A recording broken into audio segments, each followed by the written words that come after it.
Welcome to Silicon Sanctuary Podcast number 3. I'm here with Lara Facteau.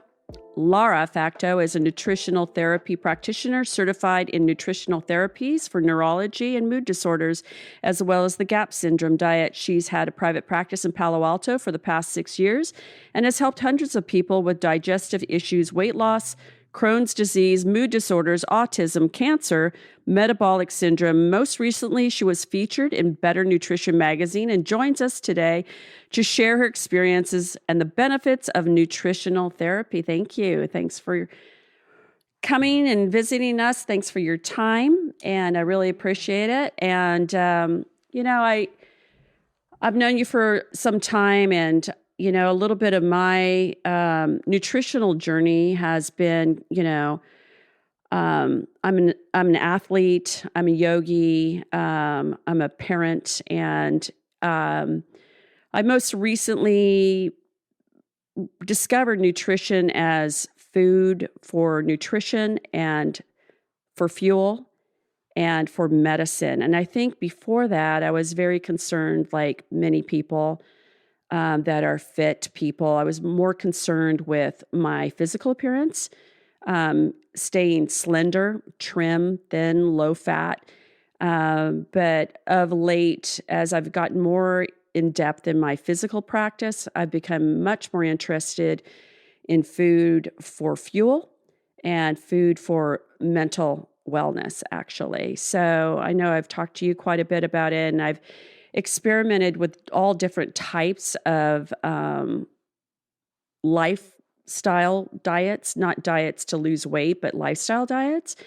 Mostly I've experimented with the paleo diet, and that's the one that I mostly stick to in general, which is for me focusing on a protein portion along with dark leafy vegetables, and then some kind of carbohydrate.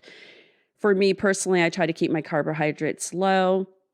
I need protein to keep strong. And then also fat. I've been much more interested in fat.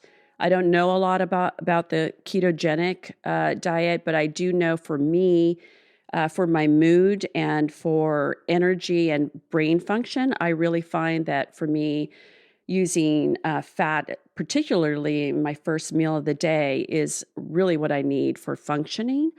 I'm just kind of going on a little tangent about myself, but I want to know what your thoughts are about nutrition in general. What's your personal, beliefs? What's your professional beliefs about nutrition?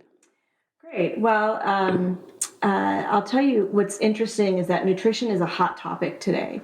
And there's new, types of diets, the ketogenic diet, intermittent fasting. And these really aren't new diets. These have been around for centuries. And then the microbiome, of course, is a hot topic. Right. But what I find that is so interesting is that these aren't new topics. If you look back 2,500 years ago, Hippocrates said that all disease begins in the gut. And so I am so interested in digestion for those reasons, because it really is, if you can get your digestion and your inflammation under control, you really can conquer 90% of disease. And then most recently I was at a conference and ran into Dr. Lustig, Robert Lustig, he's up at UCSF. And he has a practice he's dealing with childhood obesity, and then, of course, metabolic syndrome, which is just rampant now. And we both kind of chuckled that we're just helping one person at a time. And this really is, a national, a worldwide problem, but really for our country. Mm-hmm. So it's great that, that you're doing these podcasts and interviewing people and really looking at nutrition, because in my practice, I work with people one-on-one, and that's where my passion is, because really nutrition and diet is, because of our bio-individuality, there really isn't one diet that fits all. Otherwise, I'd write a book on that one diet. Right. But if you want to do ketogenic, that's great. But are you able to digest fats appropriately? You want to do intermittent fasting, great. But if you struggle with blood sugar handling issues, then that's not the way to go until you get that under control. So really, in my practice, I handhold people and walk Interesting. through their journeys with them. Tell me about what you said about biodiverse bodies. Bioindividuality. Yeah. So, we all have a DNA component, of course. That's why I do a health history, because our bodies want to go in a certain direction based on our DNA. And that's bad news for somebody, for some people. We didn't get to pick our parents, but the beauty of it is we don't have to express those DNA components. We can turn off those genes through diet and lifestyle. Wow. So there's hope for everyone.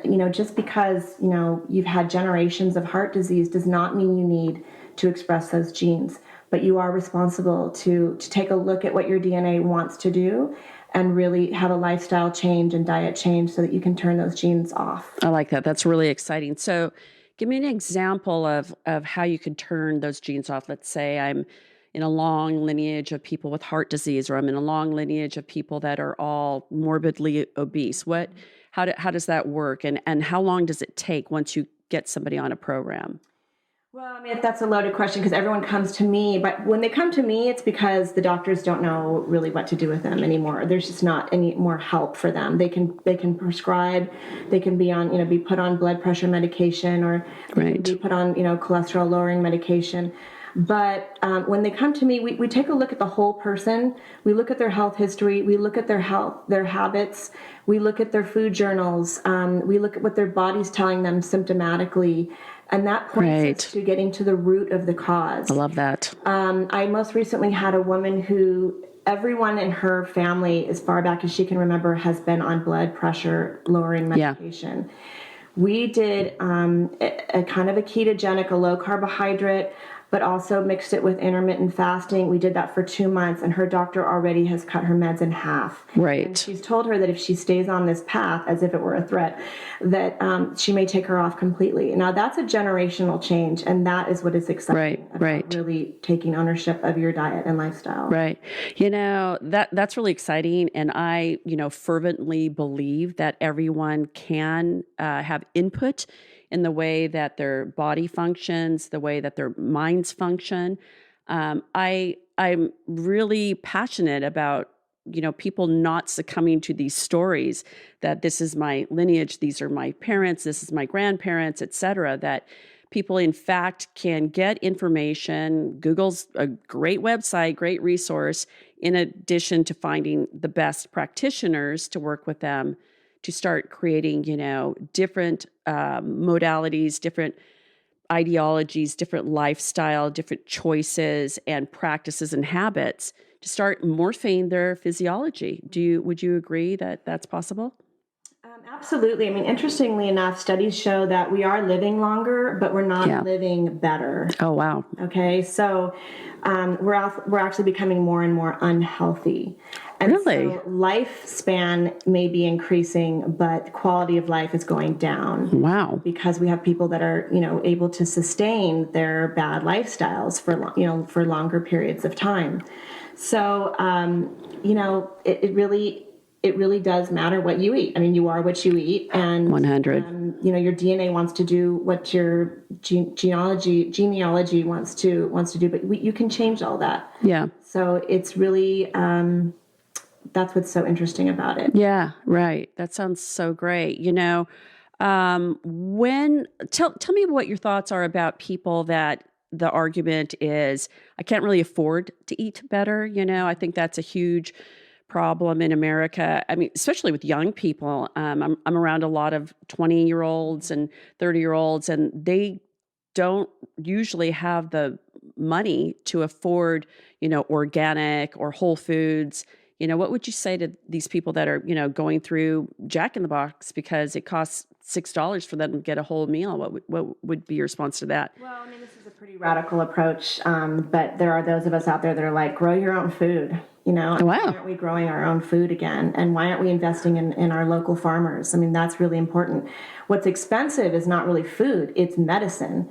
And people don't understand the cost of their medicine because most medicines are covered by health insurance. Wow. If you don't have health insurance, you got to do something about your diet because now your medicine is your food. So, getting back to my earlier point about that we're living longer but not better, There's a healthcare crisis in our country, and it's projected that, I think the last study I heard was like by the year 2030, healthcare is going to be, or Medicare rather, is going to be bankrupt. And so we have to do something. There's definitely something has to be done with this. So the cost of food is a whole lot less than the cost of your medicine. Right. And if people really knew how much their medicines cost, then they would, they'd make a concerted effort Right. to really look at their food and really start putting more money into their food. Right. So absolutely. I mean, it's unfortunate that only the wealthy people can have access to this Right. organic food, and something must be done about that. Right. So would you say, for the average, 20, 30-year-old that doesn't have a large income and who now, has a health problem, either, morbid obesity, diabetes, pending, et cetera, mental issues, would you say for them, let's map that out. Let's say like really start looking at ways that you can buy organic whole foods inexpensively and just reprogramming your lifestyle and habits and just slowing down and maybe food prepping. Would you recommend that? Absolutely. I think that's where I come in, and where, practitioners that really focus on diet and lifestyle is, where we come in and try to help them with that. But like the source of your protein does matter. It really does matter, Tell me about that. Well, we are what our animals eat, right? So if our animals have, the commercialized animals, if they have steroids or hormones, growth hormone, antibiotics, that animal stores it in their fat tissue, which is what we do. We store our medicines in our fat tissue as well. So when we're eating that animal, we're taking in everything that they have been given. So so it does matter, but there just needs to be more awareness and support of our local farmers that are raising animals that are without all of these drugs. Right. Wow, that's a really huge issue. What would you say to plant proteins? What are your thoughts on plant protein as far as an animal protein? That's funny that you say that, because I am a carnivore, and so I work with a lot of vegetarians and vegans, and I really try and get them to introduce a little bit more of the amino acids, because there is an amino acid deficiency. It's harder to get proteins, complete proteins, when you have a plant-based diet. Plant-based diets are great, but I really think then that there has to be supplementation with amino acids. How would you do that? How would you supplement? I recommend with whey proteins if you're not sensitive to that. Pea proteins are good. There's some other proteins that are coming out too now. That you can supplement with. Like what? Well, there's rice proteins. I mean, it is more, it really kind of comes down to a preference. Yeah, I heard that the whey protein is the best, and then pea protein would be secondary. What? There again, the whey protein comes from an animal, right? So you have to make sure that animal is an organic and grass fed and doesn't have the steroids in. So when you're talking about whey protein and pea protein, you're talking about powder form for additional mixing in a smoothie if you have a vegan or vegetarian diet, for example. Absolutely. And, we're talking about two different people. There's people that come to me in my practice and they're sick, they've got digestive issues, digesting their food properly. And then there's people that just want to lose weight or they just want to be healthy. So if you're talking to that individual, that's great. But we need to be careful of what our food sensitivities are. If you have a food sensitivity to peas or to that family, then taking a pea protein shake is not for you. Right. If you have dairy sensitivities, then whey protein is not going to be for you. So it's really important to know. And in fact, in my practice, if after you haven't, seen some resolution after 30 days, I always recommend a food sensitivity test. And then I also want to know what's going on in your gut. And so I recommend a test called the GI map. And that actually measures the DNA of what is inside your gut. So it's not your DNA. It's the DNA of the people, all those bacteria that's living in your gut and any pathogens. So we can see how to really kind of eradicate it from that. That's the individuality and that's the excitement and the science behind nutritional therapy. I love that. I feel like, I don't know how long it's been in the making, but let's say for the last 10 years, nutritional therapies and nutritional science and just knowledge and wisdom about how nutrition affects your mind state, your functioning, your behavior, your attitudes, your physical body. I mean, I feel like this is really just coming to light in, would you say, like the last 10 years? I mean, not much longer before that. A lot of crap. Yeah. And the body will take so much of that. But I really see in this generation, and I've got kids, right, at 23 and downwards. And I work a lot now with college students, and right. they are really struggling with mood disorders. And there is a direct correlation with blood sugar handling and mood disorder because of the fact that our gut is the small brain. Yeah. And it's communicating with neurotransmitters. And so there's a lot going on. There's a lot of dysbiosis in the gut we're finding in all of my kids, and I say kids, young adults, sorry. Yeah. That I've had them tested, they all have dysbiotic flora. Tell me about that. What is that? So, we are just a host of bacteria. We have more bacterial cells in our body than human cells. So really, wow. It's not just you are what you eat, but you are what's living inside of you, to be honest. And who are you brilliant. feeding? Are you feeding the good bacteria? Or are you feeding the bad bacteria? Wow. It's good to have a diversity of bacteria in the gut, but you want to make sure that the good bacteria, the beneficial flora, beneficial bacteria, the ratio is over the bad bacteria, because the beauty of it is that the good bacteria eats the opportunistic dysbiotic bacteria, and the outcome of that creates vitamins for our body. Wow. It's beautiful. That is beautiful. This is like fascinating to me. I mean, I don't know how you can not geek out on this and get excited about this. It's like, yeah, this is fabulous. Interesting. The bad guys are in control. They are asking and sending messages to be fed. Okay. So there's a lot of sugar addiction. Tell me about that, because I know what that feels like. Right. I mean, so these young adults. That's who my passion is for. Yeah. Me too. They crave sugar. It's an addiction, and remember, sugar is an alcohol. That's what it is. That's it. Sugar is an alcohol, form of alcohol. And so it lights up the reward system in the brain and gives a dopamine effect. And wow. So you come up, your blood sugar spikes, and then the insulin does its job as a hormone and tells the body to store it, to bring you back down. But you don't just come back down, you dip low. Okay. And so you feel bad. And those are directly correlated with our mood disorders. So when we're low, we are feeling it. Right. And so you want to get another fix. And so you reach for sugar, or you reach again, yeah, and again, and again. And then you peak again, and then your brain sends messages to eat again. So all day long, you're trying to regulate your blood sugar. And our brains were not meant to be engaged all the time in blood sugar regulation, but they are. Right. They have to be. And so no wonder you get this fogginess, and you don't have clarity. Your memory is you can't stay awake in class. Mm-hmm. Maybe depression and anxiety related to sugar addiction. Right. So if I can get people off of sugar for 30 days, what the interesting thing is your craving for sugar goes away, because you're not feeding that flora anymore, and you're regulating your blood sugar, and you're not having the highs, you're not having the lows. Right. And ultimately your moods level out. So if you're on a sugar-based diet, and I want to talk about where the sugar's coming from, because obviously people are not just eating spoonfuls of sugar, right?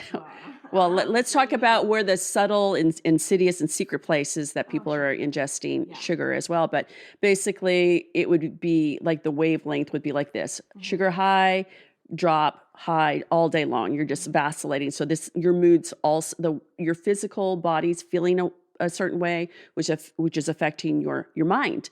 And so this is all day long. You're trying to stabilize the way you feel, adding in caffeine. That's probably why we have such a huge, caffeine population now as well. So if we're on more of maybe a paleo or ketogenic diet, the wavelength is more solid, I would imagine. Yeah, any diet that you're removing processed foods from, and anything that's in a bag, a box, or a can, I tell people, if you just remove those foods, you're going to solve half your problems. Wow. Okay, so let's talk about that again. So processed food, a bag, a box. a can. There's chemicals in those, and I tell people I don't care about your calories. Don't count calories. Calories is just calorie is a form of energy. So we want calories in our body. Okay.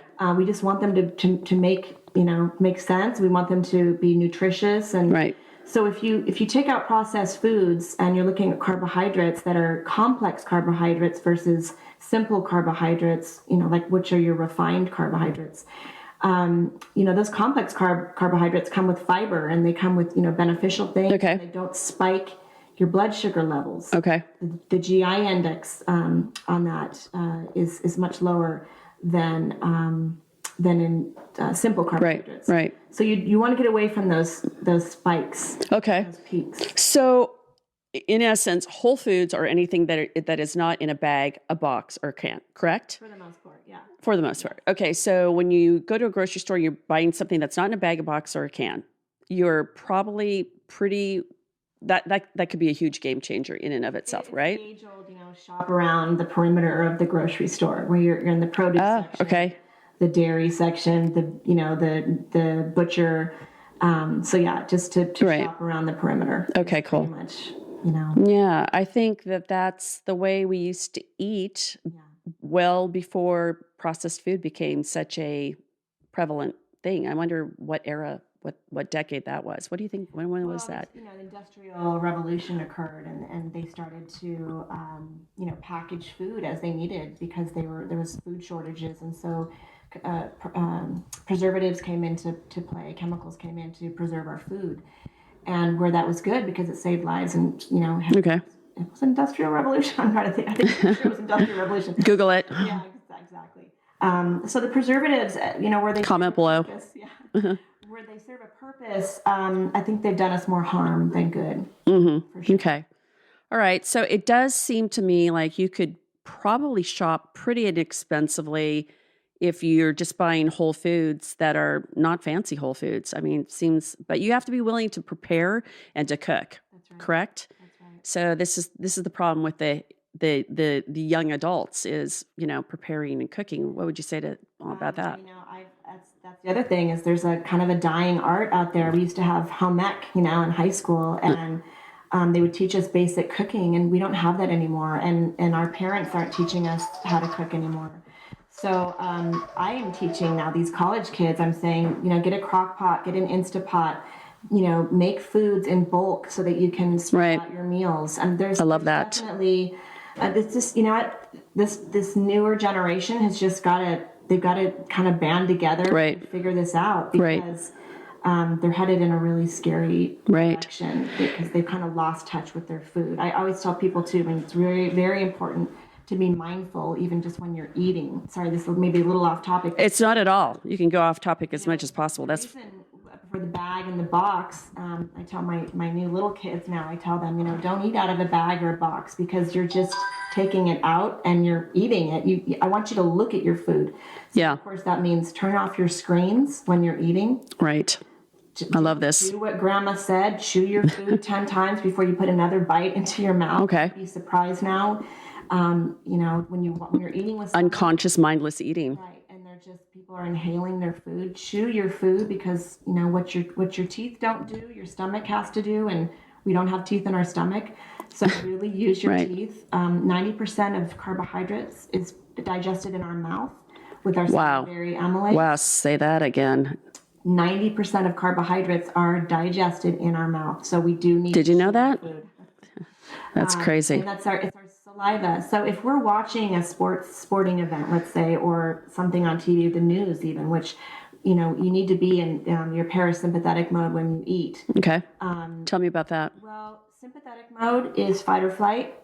And that happens when we're watching the news, reading an email, looking on Facebook. So anything when we're agitated and... Yeah, that's fight or flight. That's sympathetic mode. And that is involuntary. That just happens. So in order to put yourself... Such good information. Sympathetic mode, you have to do that kind of on your own, meaning you have to really step away from what you're watching and take the time to connect with your food. That's I love the this. Preparation of it. Some cultures pray I love this. before they eat. Just be mindful and take a look. Right. Is this a good choice? Even in those few seconds of connecting with your food, your brain is doing what it's supposed to do. It starts the digestion. Wow. And you will start to salivate. If you're watching a football game now and your team's down, you will not. You'll get. Or you're staring at your phone, scrolling, etc. So you want that salivary wow, this is really good. To fill in your mouth, because that is what breaks down carbohydrates. Okay. And then chewing manually, masticating your food as much as you can before you put the next bite in. It's fabulous. So it takes the hit off of our stomach, because what our stomach does is, during that time of the brain telling the body that, start to salivate, the smell, sight, all of that of the food, it also then prepares the hydrochloric acid that is very essential to our stomachs. And you've heard of low stomach acid, and right. With that, it's so detrimental not to have good levels of hydrochloric acid in your stomach. The stomach is where the proteins get broken down, and it starts the denaturing. But if you have not been signaling, if those signals are not occurring and they're off, then the hydrochloric acid is not high enough. Your food will not be denatured in the stomach, and you will pass it on through the pyloric sphincter down into your small intestine, where it has no business being. And that is crucial. So my real passion is to get people to eat correctly, right, and to get the digestion. And there's supplements that can help with that if you need it. But ultimately, I want like digestive enzymes. Yeah. Mm-hmm. There's things you can do to help with upper GI issues, to help heal that epithelial tissue that's been damaged if it's not properly digested. But to get back to the other thing, because that leads down to our garden, and the stomach is supposed to do its job. And if you are passing undigested food through the pyloric sphincter and into the lower tract, that is where we have inflammation automatically. Okay. The body doesn't recognize it at that point if it's not in its denatured state. Wow, this is mind blowing. Yeah. Okay, and so inflammation is the cause of 90% of disease.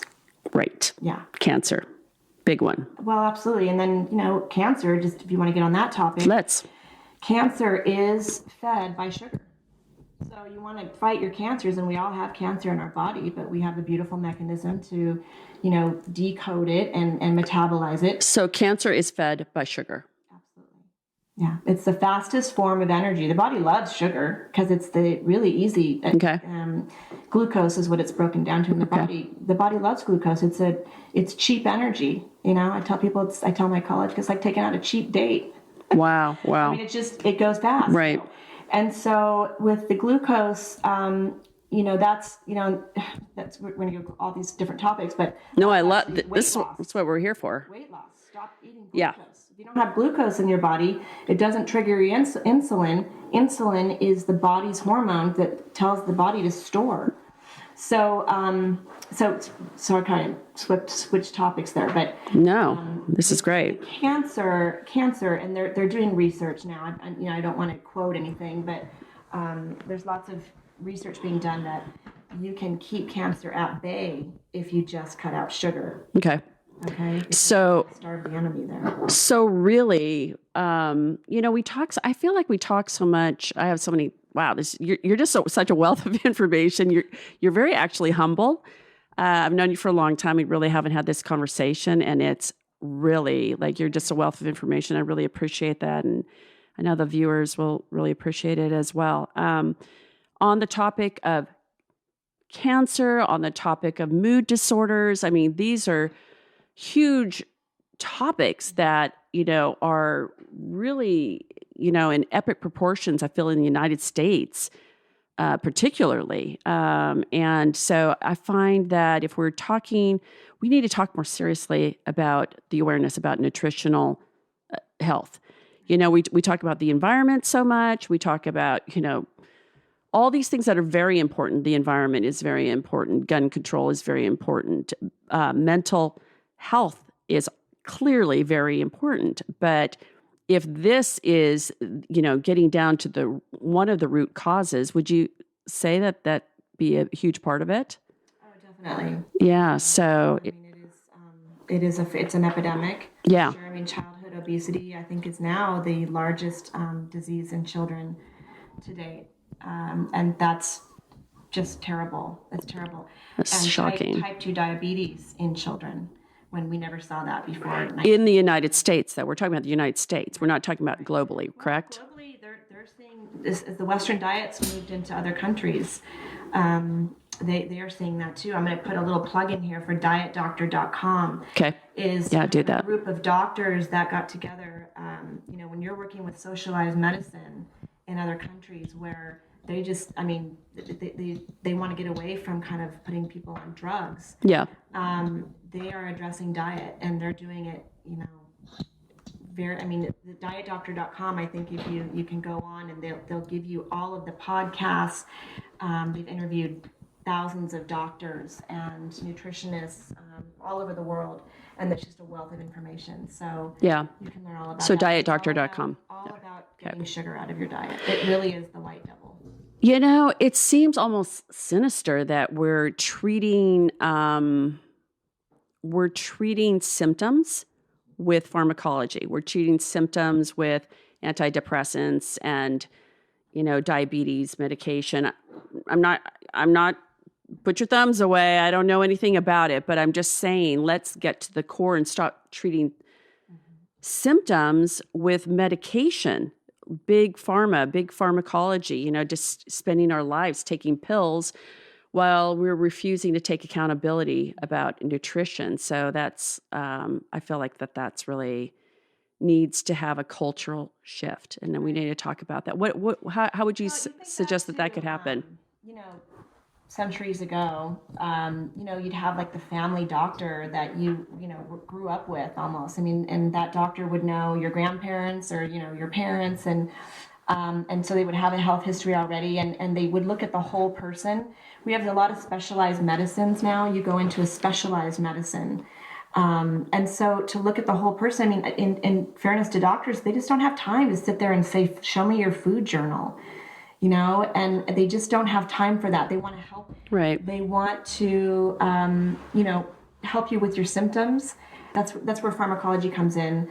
And it can help people. I always tell people, if I get hit by a car, don't take me to my acupuncturist, Right. I love that we have doctors. And if I'm, very, very sick, we need to have those kinds of medicines. But for pharmacology, for the most part, are, those are set up on trials. And I know this a little bit from, my husband's, what he does. And drugs are really set up on a trial basis, meaning they're really not intended for long-term use, especially, not even lifetime use is what we're kind of headed towards. And that's what's kind of scary. You really do need to get to the root cause. Right. So let me just say this, because I don't need you to say it, but I would say to any young adult that I'm working with that I care about, that is, and I know this treads into kind of very fussy waters, but that it needs to take anxiety medication, antidepressant medication. I do believe that it has a place, that when you get to such a low physiological, emotional, mental state, that it is a necessary catalyst to start your wellness journey.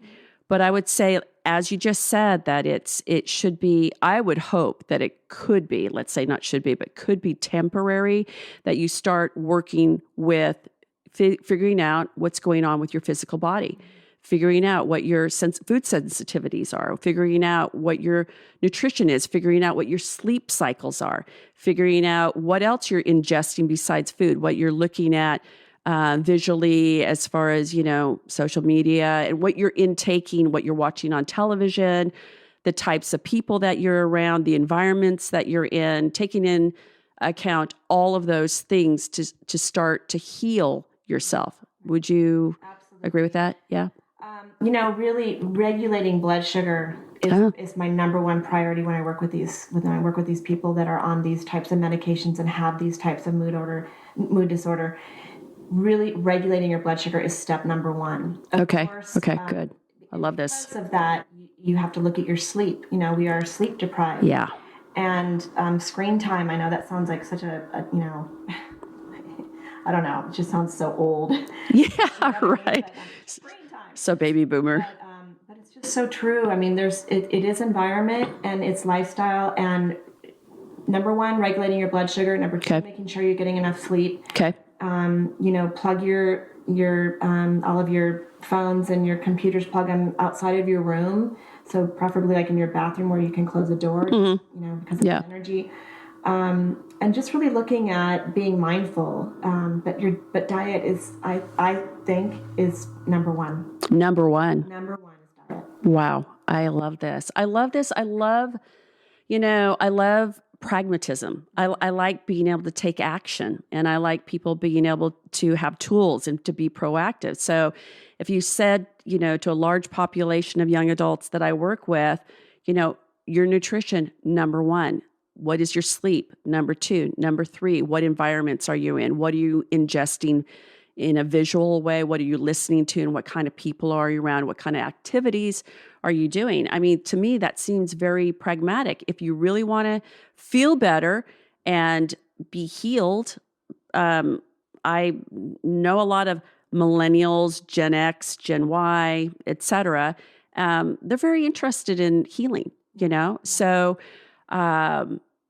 I think that this is a direction that they really need to take focus and accountability and interest in. And like I said before, this kind of venue of talking on a podcast with someone who has so much insight and wisdom, you've done so much work that they can get a seed of information here and start Googling things, start doing research. Everyone has to take on the accountability for their own physical, mental, and emotional wellness. Yeah, and you bring up a good point too, because this is accountability. Because I treat blood sugar handling issues like an addiction. I really do.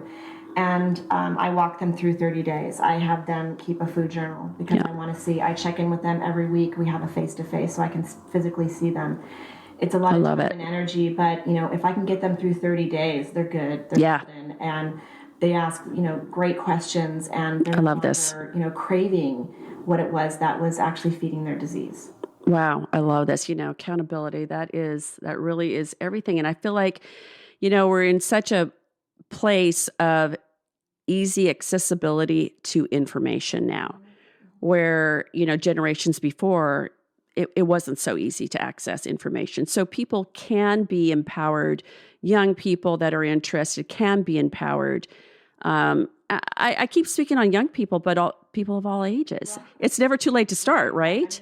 I love my young adults, and they're about 25% of the clients now. Okay. But I work a lot too with the mothers of those kids. Right. And it's tell me about them. Tell me about the mothers. It's great to work with the kids because there's this parent-child relationship around food that's just kind of toxic. I don't know what's happened with that. I didn't have that with my mom, but I'm seeing this more and more. The mother-daughter, even the mother-son. Not really dads. I hate to say that, but it's just, do say the truth. Component of just it's this helicopter parenting. And then the moms have guilt that they've been giving their kids all this crap for food because that's kind of, what was available. We didn't know. Marketed to. Yes. Your kids will be happy if they have that's right. Easy. I don't want to throw any food industries under the bus. No, it's okay. Another podcast. Please do.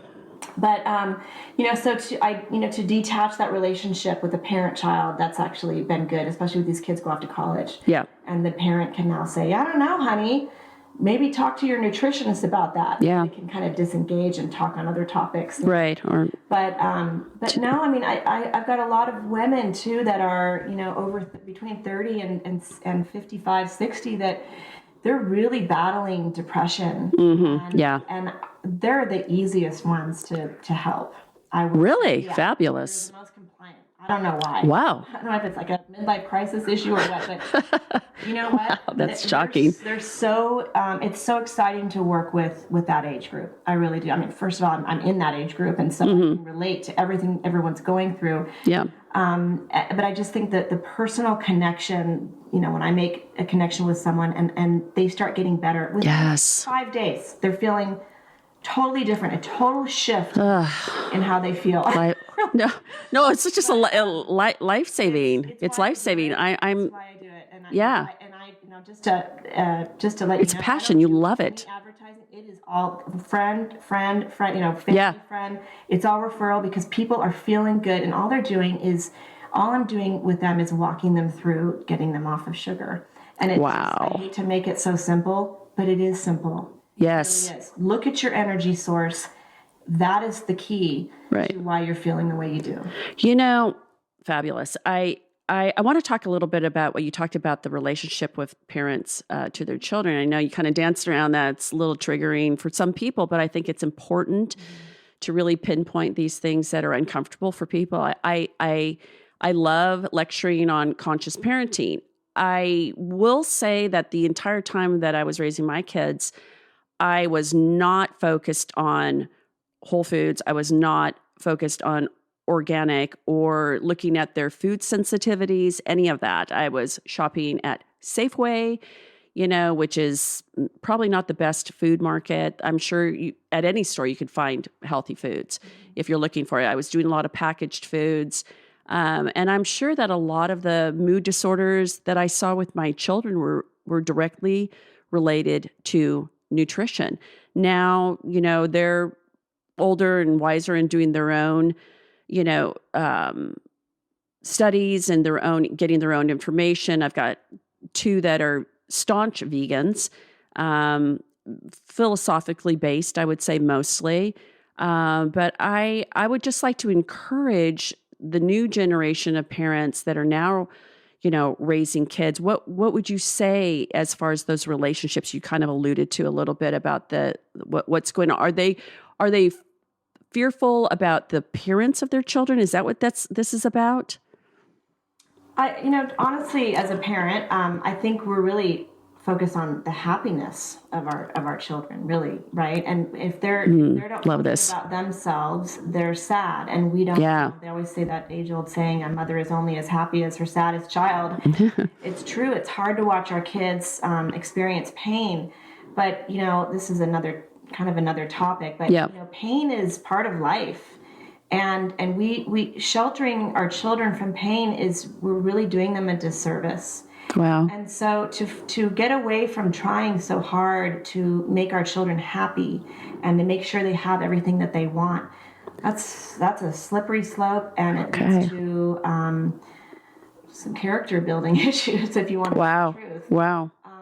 Life is painful, and if sheltering is your number one goal, then you're not doing your child any service. I was told this when I had young children, that our job as parents is really to set up our children for success as far as replicating what they're going to experience in the outside world. Okay, love this.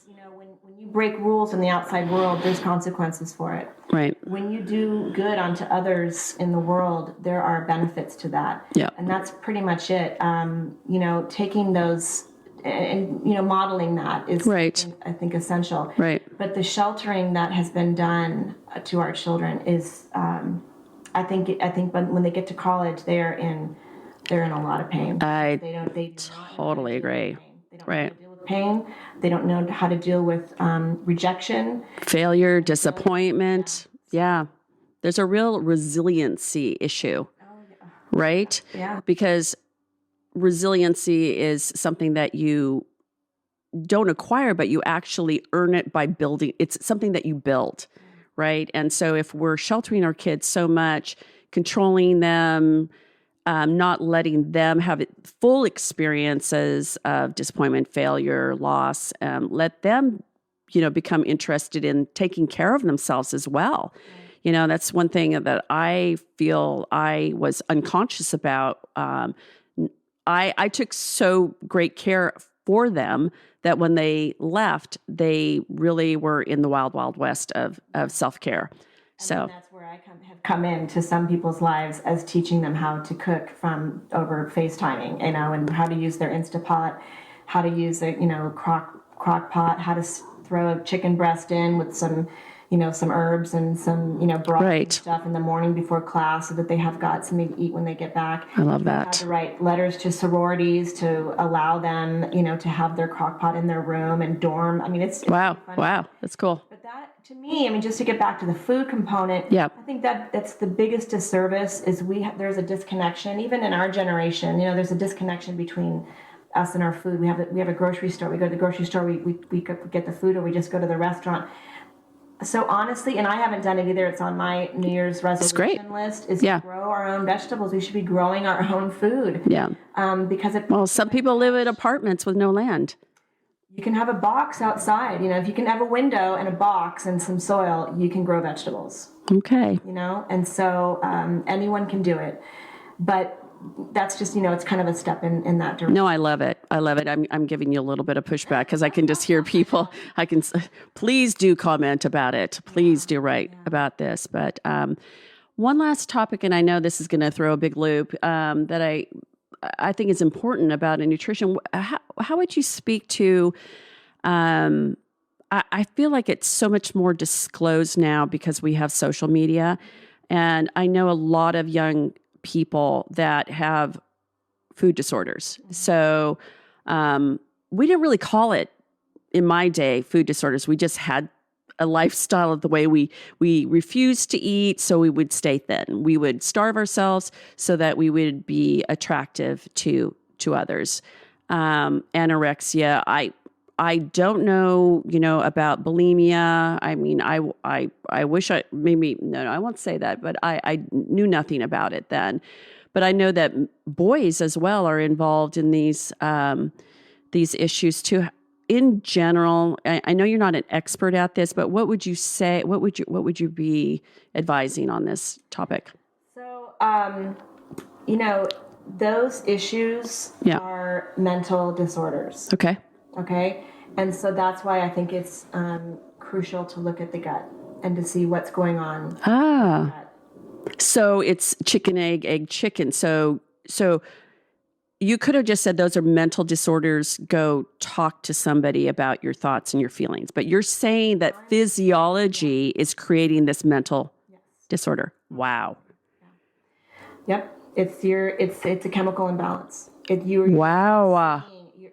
The brain, first of all, the brain hates our spikes, okay, and spikes in blood sugar. I'm just going to go back to the blood sugar thing. Okay, yeah, do. The brain hates that, and but the brain is controlled also by the small brain in the gut. Okay. It sends signals to it. Okay. And so those lines get crossed, and the neurotransmitters get crossed, and the messaging gets crossed. And so when you look in the mirror and anorexic sees a fat person, it's because, and really they're wasting away, it's because the signals are off. The signals are not communicating appropriately. Wow. And so it is a chemical imbalance for sure. Wow.